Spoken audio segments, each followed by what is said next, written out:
Let the words of my mouth and the meditation of our hearts be always acceptable in your sight, O Lord, our strength and our Redeemer. Amen. Long before I knew anything about Jacob in the Bible, I had learned we are climbing Jacob's ladder. I probably first learned it in Sunday school, but it was a song that was repeated so often in various camp experiences, and then later in the civil rights movement. It wasn't really until after I got to seminary that I really heard, for the first time, this story in the Old Testament lesson, this very primitive story of Jacob's ladder.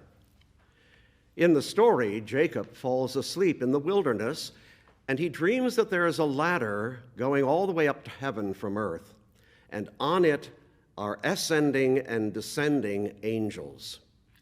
We know it's a very primitive story because it takes several centuries for the Hebrews to decide that it would be more efficient for angels to have wings so that they could fly from heaven to earth instead of using this precarious ladder.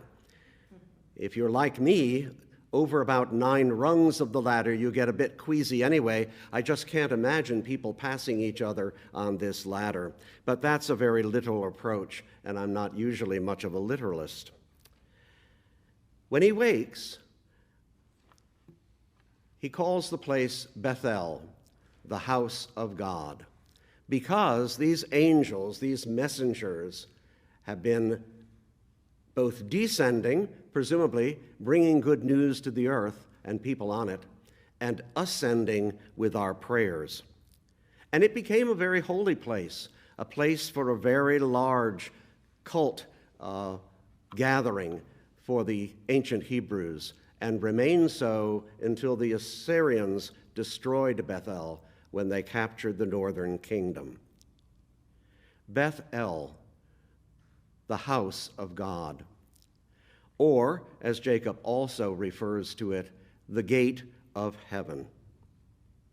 Now, the song, "We Are Climbing Jacob's Ladder," comes from a very different time and context. American slaves in the mid-1770s, 1750s to 70s, somewhere developed this song. Slaves in our country were not allowed to speak to each other in the field. I guess their masters assumed that if you were talking, you couldn't also be picking cotton or tobacco. You could, however, sing, and slaves did that, both because that was part of their native heritage from Africa, and often these were call and response songs where someone would call out, we are climbing, Jacob's ladder, Jacob's ladder." So you can imagine how that happened, but it may not be immediately obvious that it has virtually nothing to do with today's lesson. Instead, it is a song of escape. In many cases, actual escape. It was a way to communicate to other slaves that that night people would be attempting to escape from slavery. And even if you weren't able to escape in that sense, almost all of the spirituals of this kind talk about escape in death, when the slaves will finally be rewarded for all of their hard work and their strong faith. It's very similar in that sense to an even more obvious song, Steal Away to Jesus," which became one of the spirituals that was used habitually by the Underground Railroad to alert slaves that there would be an attempt to escape that evening. Later still, people began to put spiritual thoughts to this, so that even after slavery was abolished, the song had to do with going higher and higher, working for Christ's kingdom, becoming more of a Christian. This is why the song is still popular into our own day. The ladder, in many ways, is the ladder out. It's also a ladder for us, a ladder of maturing in Christian faith, a ladder to pull us up out of our depression or our concerns about the world we live in, or our sicknesses, or any other thing, this ladder is a link with heaven. Any experience of the holy is a holy place. So where is your Bethel? Well, if you're a member of this cathedral like I am, you may feel that your Bethel is on the corner of St. Paul's and University Parkway, or perhaps in some other church to which you are affiliated, and I certainly identify with that.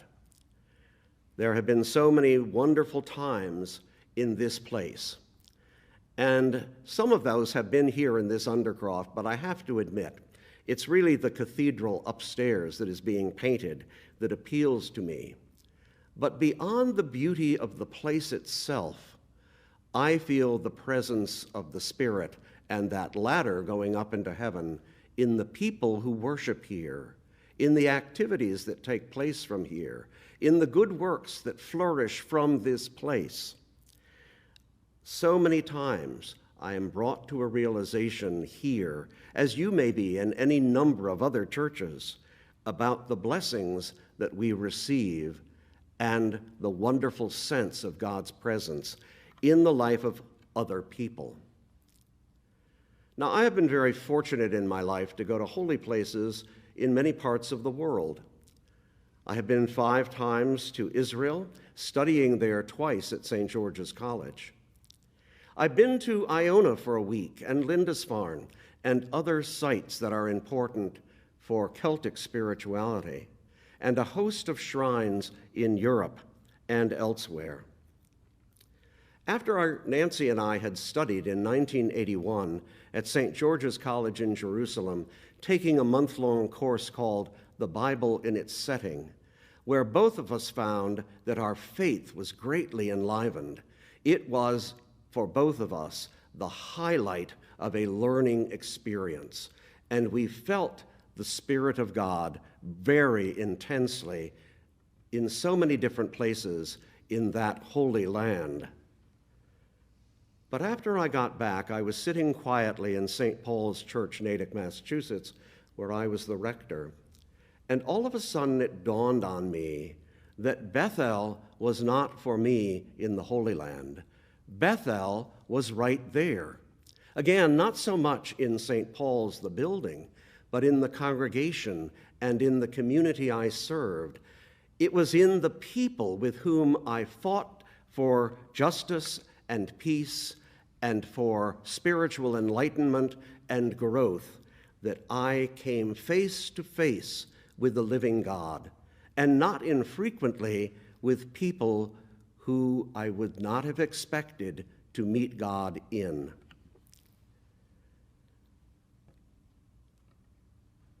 The death of John Lewis this weekend has caused me to go back into my own life and give thanks for the ways in which my life was transformed in the 60s by the civil rights movement. I went to college in 1960 as a college student from Connecticut. I went to Pennsylvania, right outside of Philadelphia, and there I began to meet people whose experience of America was entirely different from what I had experienced as a middle-class white person. It really hooked me in the sense of the injustice. I am a person who has always been easily hooked by injustice, and it seemed to me to be out of the context of the gospel. Now, I had grown up in a denomination that placed a lot more emphasis on what you believed that made you a Christian.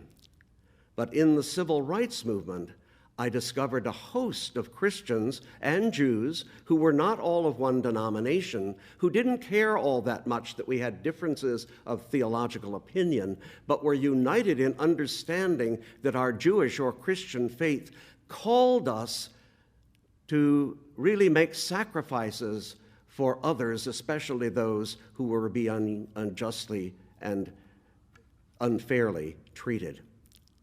The civil rights movement is the place that I met God face to face, in the face of persons, often persons who were black, who educated me and with whom I was privileged to work, to try to bring justice and peace. I'm aware that it was that involvement in the civil rights movement that led me, later in the 60s, to go to seminary, where I continued to be involved in the civil rights movement. But the seminary gave me the proof that reading the gospel, Jesus was very much involved in social justice. The heart of the gospel of Jesus Christ calls us to lay down our lives for our friends. The gospel of Jesus Christ is very clear. We are to respect every human being. We are to work with others for the upbuilding of God's kingdom. This is just not an add-on to our Christian faith. It is at the very heart of it. So I, with so many others of us, give thanks this week and for the witness of John Lewis, Martin Luther King, and for SNCC. I was a member of SNCC. It was an organization largely of students which coordinated marches, and in many ways, the Black Lives Matter movement is a modern extension of that. So it very much concerns me when the president this past week referred to the Black Lives Matter movement as a radical organization set on disruption. Well, yes, they are set on certain disruption, but certainly not on violence. One of the things I learned in the civil rights movement, and specifically from SNCC, it means Students Nonviolent Coordinating Committee. The operative word there is nonviolent. That's also the operative word for the Black Lives Matter movement in our own culture. You and I are called to go out and meet God in the difficult places, not just to sit in our churches and feel pious and feel wonderful senses of God as we worship. That's a starter, and that gives us the faith to move on. But to move on and move out, to meet people who are different from us, to take responsibility for joining with others who are working for justice and fairness in our society. And to do so not just because we understand this is at the heart of the gospel of Jesus Christ, but to do so because we know we will meet the living God in those places and be inspired and continue to go one rung higher on Jacob's ladder. Amen.